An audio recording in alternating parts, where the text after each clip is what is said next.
What happens when America's sweetheart meets late-night television's most relentless interrogator? You won't believe what unfolds when Jennifer Aniston sits down with Stephen Colbert for what was supposed to be a light-hearted promotional appearance, only to have the entire interview spiral into a shocking confrontation that left audiences gasping and social media exploding. Before we get into this incredible story, make sure you hit that subscribe button and drop a comment below, because you're not going to believe what unfolds. Last night's episode of The Late Show started innocently enough.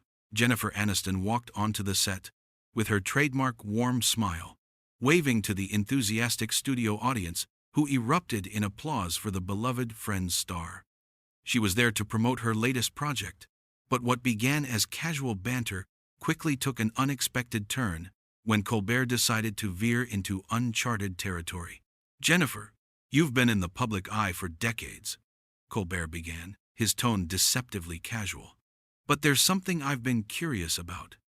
You've been very vocal about your stance on certain political issues lately, particularly regarding reproductive rights. Some people are saying celebrities should stay in their lane. What's your response to that?" The question hung in the air like a loaded weapon. Aniston's smile faltered slightly, her posture stiffening as she recognized the trap being set. "I think everyone has a right to speak about issues that affect them personally, Stephen. These aren't just political talking points for me.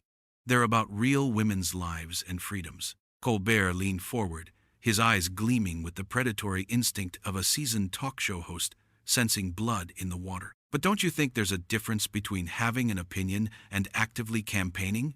You've donated significant amounts to political causes. Some might say you're using your platform to push an agenda on fans who just want entertainment." The studio audience shifted uncomfortably, sensing the mounting tension as Aniston's jaw tightened visibly.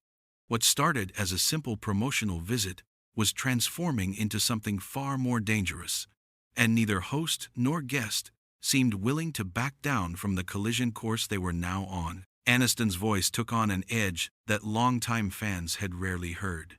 "Stephen, I'm not pushing an agenda. I'm standing up for basic human rights.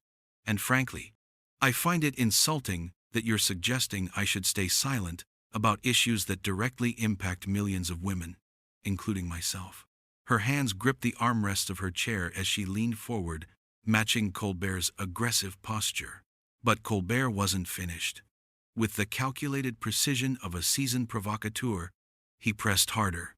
"Come on, Jennifer.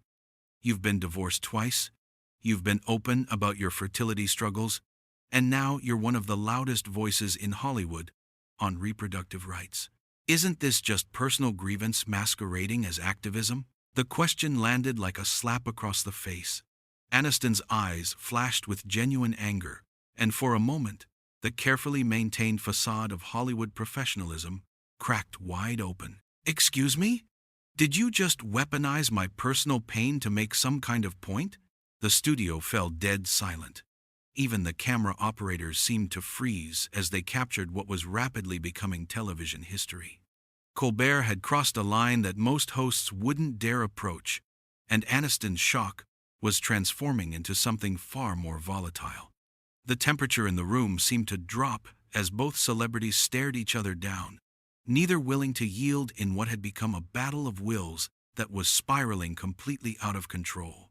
Aniston stood up abruptly, her chair rolling backward with the force of her movement. "You know what, Stephen?